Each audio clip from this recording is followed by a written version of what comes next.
Halo semuanya, gue Bet dan kali ini gue mau bilang kalau misalnya gue punya berjuta-juta followers dan tapi kenapa ya? Tapi di setiap jam 2 pagi yang bisa gue hubungin cuman CS dari toko hijau atau toko oranye atau bahkan CS dari TikTok.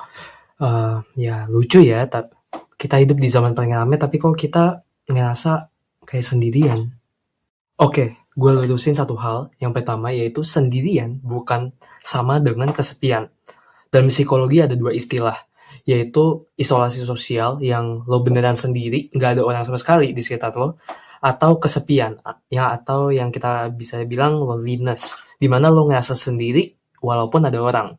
Jadi bisa dibilang lo bisa nongkrong berlima, ketawa rame, tapi dalam kepala lo, kok gue ngerasa kosong ya? Dan itu bukan lebay, itu real, dan itu nyata.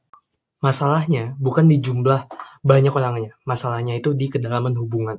Ada teori dari Harry Stack Sullivan yang bilang kalau sebagai manusia kita butuh yang namanya intimacy, alias punya orang yang bisa lo ajak ngobrol yang dalam, jujur, tanpa filter.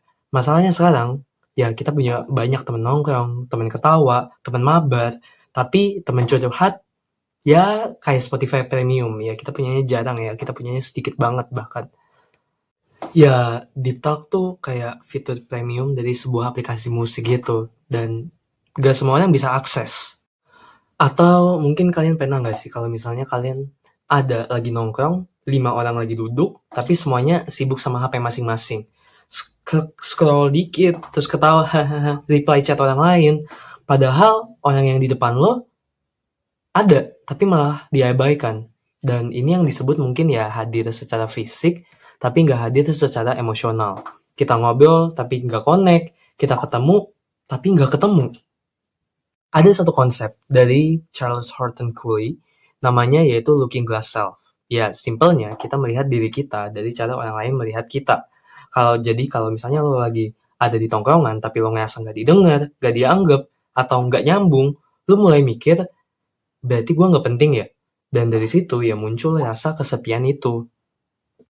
Ditambah lagi sama media sosial, lo lihat orang lain bahagia, produktif, punya circle solid, sedangkan lo, kok gue gini-gini aja ya? Padahal, lo lagi bandingin realita lo sama highlight hidup orang lain.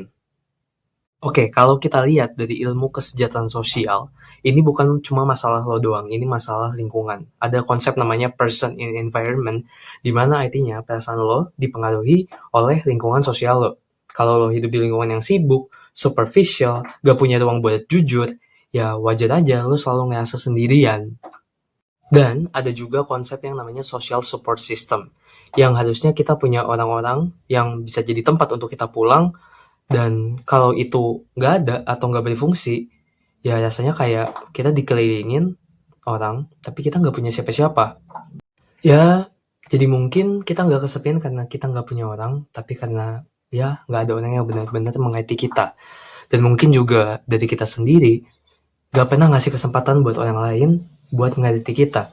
Karena kita takut, kita dianggap lemah, nggak enak, atau ya terlalu banyak lagi. Padahal yang kita butuhin bukan banyak orang, tapi lebih banyak koneksi yang nyata. Karena pada akhirnya lebih baik punya satu orang yang beneran ngerti lo daripada 1000 orang yang cuman kenal lo lewat story aja. Dan kalau misalnya lo pernah ngerasa kayak gini, lo nggak sendirian, serius deh. Ya udah, gitu aja teman-teman. Aku Bet Sabriel dan sampai ketemu di video berikutnya. Dan ya, aku mau ngecek Instagram aku dulu ya, bentar ya. Bye.